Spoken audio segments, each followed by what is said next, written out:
Cities hit, homes destroyed, civilians killed. And Ukraine, the United States, all of us here are calling for a ceasefire. We are for peace. Putin continues the war. So the work of this contact group becomes even more important. We must step up, we must never step back. And so for our part in the UK, we delivered to Ukraine 10,000 drones last year. We'll increase that tenfold this year. Last year we trained Ukrainian forces in the UK. This year we will do so again at home and abroad, increasing our funding for that training by 20% to nearly £250 million. And our resolve is matched by allies from Europe and beyond, who've made major pledges today worth billions of euros to support Ukraine in its fight. President Zelensky and Minister Umerov leave this meeting knowing that we stand with them, knowing that we will stand with them for as long as it takes. Peace through strength is what President Trump calls for. The strength comes from the support through this UDCG. And so we send a message today also to Moscow. Ukraine is strong. It has many friends. Its friends stand with them. Thank you. John, Rustem, ladies and gentlemen, this has been the second successful meeting chaired by us both, John. Thank you for the very good and friendly cooperation.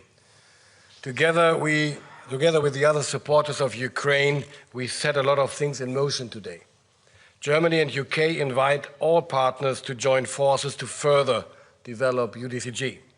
We are convinced that we can double our effort and deliver more effectively against the Ukraine demand signals. Therefore, we will work on proposals focusing especially on collaborative projects. This will allow us to jointly manage projects that would be too big for us individually. These proposals will also foster cooperation between Ukraine industry and the industries of partner nations. We also have to better integrate the different support formats, UDCG and SATU and capability coalitions. Our teams will meet next week, starting with this work, as I said, next week. Rustem, you have shown that you are capable of defending yourselves, and you are doing it prudently and effectively. You have become leaders in the area of drone development. You are successfully countering the majority of Russia's massive drone strikes. And just last weekend, you proved that you can use drones to neutralize weapons that might be directed against you. Congratulations to that really impressive operation. Last week in Berlin, we agreed, Rustem, that Germany will provide funding for long-range weapons that will be manufactured in Ukraine. With this, we are implementing the goal we have set ourselves, namely to strengthen your capabilities, both military and industrial. Produced by your defense industry, these systems will quickly be in the hands of your armed forces. In the case of the long-range weapons I just mentioned, even before the end of the year. Moreover, we will enhance the options available for repairing systems in Ukraine. And we will strengthen your air defense by delivering additional weapon systems and ammunition. With our immediate action on air defense initiative, we are once again approaching the other supporting nations. We want to raise money for additional air defense systems and their urgently needed ammunition. Last year, we were able to come up with roughly €1 billion this way. Under the title Enduring Action on Air Defense, this is to become a permanent instrument now.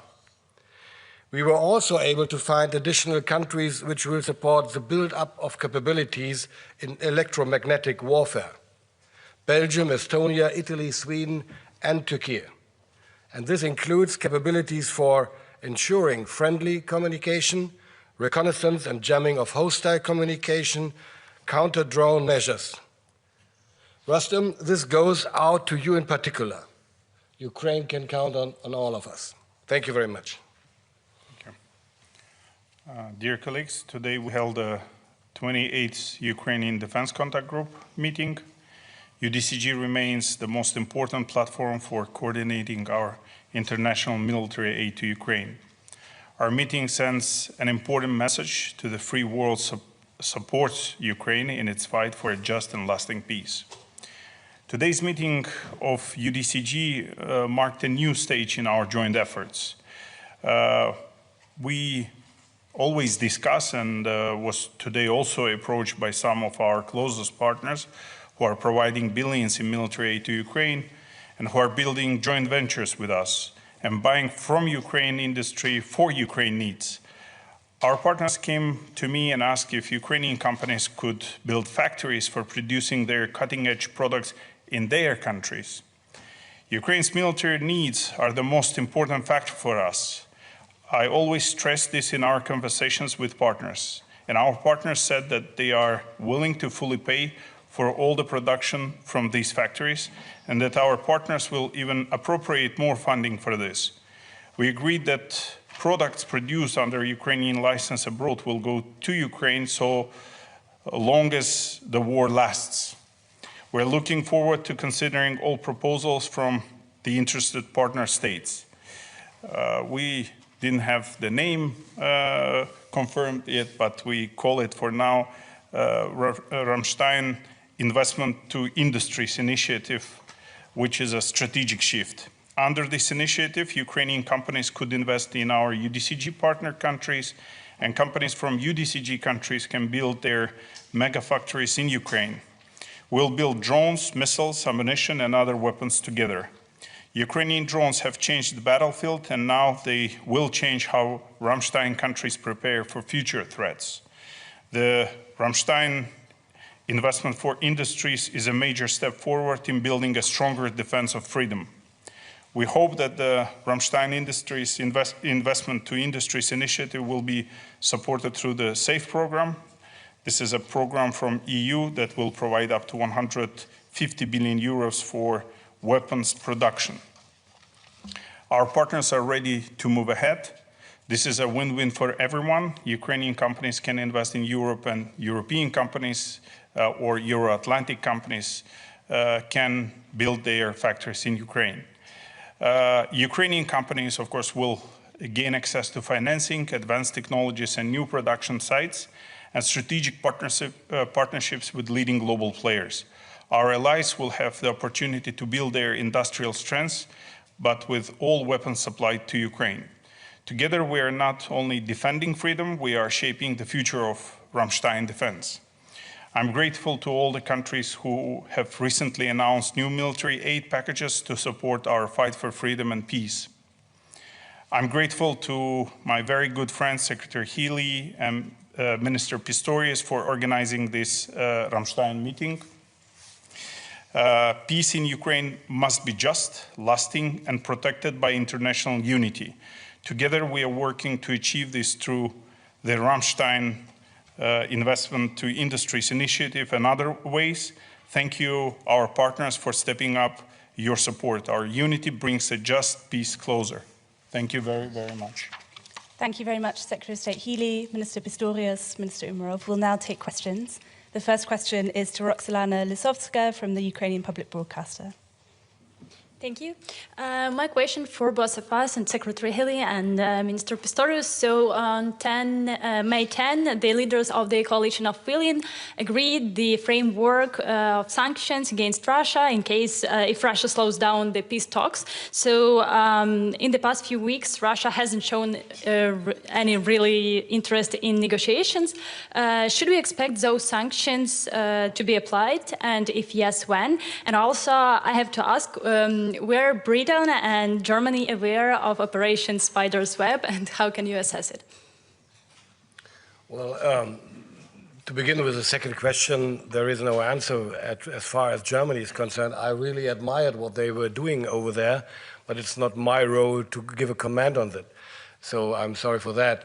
The first question, we were talking about that issue several times, and I think it is a matter just of a couple of days whether there will be another stronger sanctions or not. This is not up to me. It's a decision of the entire government in Germany. But of course, we are in close contact with the European Union and with our partners and with UK to discuss it. But I don't have, at least not for the moment, a concrete answer for you. I'm sorry for that too. So hats off to Ukraine for Spider's Web. It reminds us that Ukraine can inflict deep damage on the Russian military. It reminds us that Ukraine is very much in this fight and determined to prevail.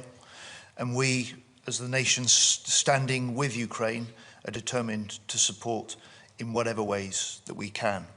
And on the coalition of the willing and the announcement of sanctions, it's quite clear that this war must end in the end at the negotiating table and not on the battlefield. It's why President Trump's ceasefire initiative is so important. Putin has talked about peace, but shown he's unwilling to negotiate.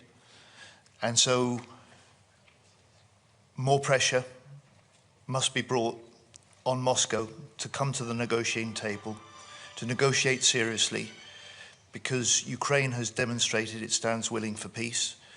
US is trying to lead those negotiations, and we as nations supporting Ukraine will do everything we can to help that process. The second question is for Johnny Beale at the BBC. Thank you very much. I know Pete Hegseth did not turn up for this meeting, but he is expected to arrive tonight. We are told by his ambassador to NATO that he will come with a very clear-cut message, and that is that, in his words, every ally must commit to investing at least 5% of GDP on defence and security, starting now. I'd like to ask Secretary Healy, I mean, you haven't even been able to give a clear-cut commitment on 3%, so are you worried you're going to disappoint your US allies on this? If I could ask Minister Pistorius, when will Germany commit to 5%, and by when? What sort of timetable are you looking at, if you even can meet that? Mr. Umerov, if I could ask you, sir, I think we've been told that Ukraine will be represented at the NATO summit in The Hague later this month. Can you tell us whether President Zelensky will be attending? We're not clear on that. Thank you. So summit discussions are for the summit, but those summit discussions will not just be about funding profiles, they will be about the crucial capabilities that each one of the 32 nations will contribute in the years ahead to strengthening NATO's collective deterrence and its collective defence. It is a matter not just of how much nations spend, but how they spend it. And in the UK, we've recently released our Strategic Defence Review that sets out a 10-year vision for how we'll transform Britain's forces, reinforce our NATO-first contribution to this alliance, and we recognise the urgency. We're a government that's increased funding for defence by £5 billion this year, made the plans to increase to 2.5%, a level that the UK has not spent for 15 years, and we'll do that in 2 years' time. We will do that by switching money directly from overseas development aid. It's a tough decision to do. And as the Prime Minister said, we're committed to spending what we need to deliver that strategic defence review. But the 5% does matter to the Americans. Can you make it? I mean, do you think you're worried you'll disappoint them? No, we will enter the discussions at the summit. The commitments that we make are valued as capabilities to this coalition. The NATO and NATO allies, including the US, value what the UK brings to NATO. We're the only nation with a nuclear deterrent that commits it in full to the NATO alliance, to all of our allies. Yesterday, I confirmed that we will double the amount of investment in this Parliament on drone and autonomy technology that will transform our forces, making our commitment to NATO stronger. And I also announced that yesterday we put £1 billion into our laser weapons, Dragonfire, within 2 years we'll have that in operation on our destroyers, and then the following year we'll put it in the hands of our army, reinforcing the British armed forces but making an even bigger contribution to NATO. It's important to measure the nation's contributions to NATO in what we provide as well as what we pay. In the first place, I would like to highlight that there is nobody who really postulates 5% by anybody from now on, because this is really unrealistic. What we are talking about is to increase the percentage in the years to come. This is possible and certainly needed. We will, as John highlighted too, we will discuss that topic on the summit. And it's not about disappointing anybody. It's about negotiating about what is necessary and about what is possible. This is a negotiation between grown-up people and responsibilities in the nations. And what I rather prefer to discuss about is we need and we must achieve the NATO requirements, the NATO capability requirements, and the national ones. This is our task, which has to be fulfilled up to 32 or 33, the latest, whatever. And that costs a ton of money. Let it be 2.5 or 3% or 3.5. But there's one challenge with it which nobody really discusses about. It's not only, as I mentioned earlier, it's not only about the percentage and the money and in euros or dollars or whatever. It is about how much money is really be able to be spent actually at the end of the year if industry is not able to deliver what we ordered. So if I had 3% of the German GDP, which would be 125 billion euros a year, and I can't spend it till the end of the year and have to give back 20 or 30 or whatever billion euros to the finance minister, this guy would be happy, but I wouldn't have spent and I wouldn't have achieved 2% or 3% or whatever. So we have to find a realistic compromise between what is necessary and what is possible really to spend, and we need new instruments for doing that and to enhance the possibilities of our industry in Europe and beyond to produce more than they used to do before. This is a challenge, so it's not only about percentage, but I know I'm not naive. We will discuss about 3.5 or 1.5%, whatever, but what we need is to remain realistic. If we are invited, we will definitely consider it. We shall be invited. You know that Ukraine sometimes not invited. So this is the biggest challenge to us. You can't say who's coming. If, as I said, we will be invited, I'm not aware of this actually discussion because not my pot of coffee, but we definitely always consider. Thank you. The next question is for Sabina Siebold, Reuters. Thank you. Minister Umerov, another question on the summit. We've been hearing rumors there might be a NATO-Ukraine Council at ministerial level, which would affect you. So can you tell us whether there's a NATO-Ukraine Council planned either at defense ministerial level or at foreign ministerial level? And another question to Minister Pistorius. Sorry, again on the timetable for the 5%. Your Lithuanian counterpart today demanded that the target date should set by 2030. The latest, not 2032, but 2030. Would that be something that Germany would be ready to consider and to meet a target by then? Thank you.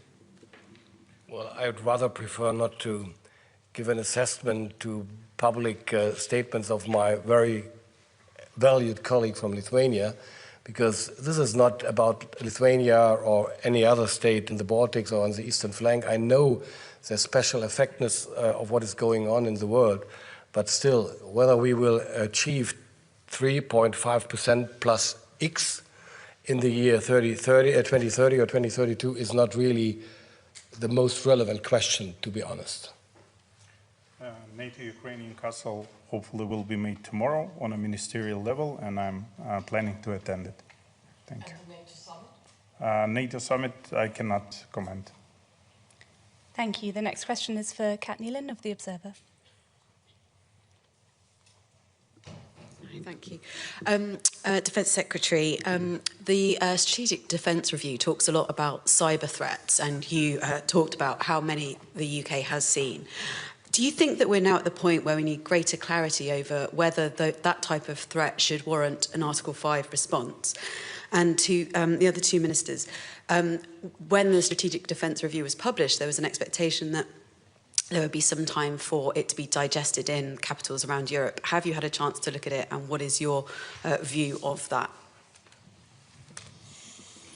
So you're right that the UK, and it will be the same for Boris in Germany, has been subject to an increasing level of cyber attacks. We in the defence field have been the subject of 90,000, at least 90,000 attacks in the last year, directed at defence across the board, all of which can be linked in some way to states. So there's a level of aggression which is rising. There's a level of threat which is increasing, not just to defence but to the way of life, because it has civilian impacts as well. And that's why we are, as part of the Strategic Defence Review, investing more into our cyber defences. We'll set up by the end of this year a new cyber and electromagnetic command, and that will pull together both our defensive and our offensive cyber operations. I have to confess I didn't read it yet completely, because it's more than, I think, 5 pages. But I read kind of a summary, and I asked my experts in my ministry to give me a bigger overview of what is really written in it. Unfortunately, I don't really know why, but I didn't have the time for it for the moment, but I'm very curious to read it. It's a great product. Actually, thankful to Secretary Healy for sharing, and I started reading it. It takes a lot of time to come to UDCG meetings, so it's a good way to read. I didn't finish it yet, but it's a great, great product, and thank you for sharing. I think your journeys are longer than ours to get here. Definitely. But the answer to your question about Article 5, I think you'll find that NATO has already recognised that cyber and hybrid attacks could form the basis of an Article 5 appeal. But they haven't specified how or where that threshold might be crossed. No, but your question was whether it is conceivable that a level and severity of cyber-related attacks could form the basis for an Article 5 appeal, and I think you'll find that NATO has already confirmed that could be the case. Thank you. The next question is for Stefan Israel from Table. Yes, Stefan Israel for Table Media. So to come back on the absence of the US defense minister, I mean, what does this say looking at the support of the United States for Ukraine, for its defense capabilities for the future, looking at the summit also? And then a second question for Minister Pistorius. Can you confirm there were reports that Russia destroyed IRIS-T system, I think, recently, these days? I can't confirm it, at least not at the moment.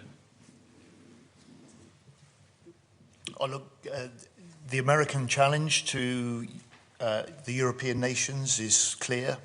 It was there in the first UDCG that the UK convened and I chaired, and that is that it rightly is looking to European nations, and we are leading in Germany and the UK together through the UDCG to step up and do more in our leadership of the support of Ukraine. We have, we are, and we will. And the final question is for Ukraine from Dmytro Shursko. Dmytro Shursko, National News Agency of Ukraine, thank you for the floor. To State Secretary Gili and to Minister Pistorius, if I may. Tomorrow, you will, among the other defense ministers, discuss the new ambitious defense spending. So what is your perception of the idea to channel at least some part of these new defense spending to be approved in Gag to the fixed assistance to Ukraine, to make that assistance more predictable. And for Minister Umerov, if I may. We know from the media report that China sharply reduced the export of components of FPV drones, not only to Ukraine, but also to European partners, so that to reduce the production of these kind of equipment. Had the front line felt that kind of development? And is it possible to fill the gap using the Ukrainian industries and maybe potential and capacity of the European industries also as well? Thank you. I'm sorry, it's my fault, but I didn't understand properly your first question. My first question was that do you accept the idea that the certain part of the new defense spending in each and every country could be channeled to the assistance Ukraine? For instance, 0.25, 0.1, and so on percentage. Thank you. Up till now, that was not a topic of the discussion. I don't know whether that is foreseeable for the summit or for tomorrow. But of course, we are doing everything we are able to do, what we proved today another time, to support Ukraine with whatever we can achieve and how long as it takes. So the focus of the discussions I have with Minister Umerov, and I'm sure it's the same with Boris, the focus for our discussions at the UDCG here are what does Ukraine most need? What is our plan together for 2025? And how quickly can we, as the nations standing with Ukraine, supply what is needed? And what we provide and how quickly we deliver it is more important than a sort of general discussion about levels of spending. But on levels of spending, in the UK, part of stepping up and speeding up our support for Ukraine means that in this year, we will be spending on military aid to Ukraine £4.5 billion. That's a higher level of support than ever before. And we will continue our support next year and the year beyond and the year beyond that for as long as it takes. Sorry, may I ask a follow-up question? There's been a lot of confusion today on this point. When you talk about GDP, I'm sorry, I'm Lara Jakes, I'm with the New York Times. When you talk about GDP percentages, whether it's 3.5% or 5% or whatever, will the definition of core military capabilities for domestic defense now include aid to Ukraine? I think that's what we're trying to understand, if that's part of the discussion right now. Thank you. It's not part of the discussion today at all. Yeah, I'll answer. Our capacity or capability in Ukraine to produce drones is up to 10 million drones, and it costs us $11 billion. We invest up to $5 billion, and there is a gap of $6 billion. So that's what I addressed to UDCG. As for your specific question, on FPV, we are able to produce ourselves, but we have a shortage of finances. On Mavic drones, which is Chinese production, there was reports of, let's say, that it was redirected to Russia rather than to Ukraine. And we have experienced the problems of purchases through different channels, through different countries. We've tried to manage to procure them from all of the UDCG members as well. And we, in addition to it, we started a program to localize these drones.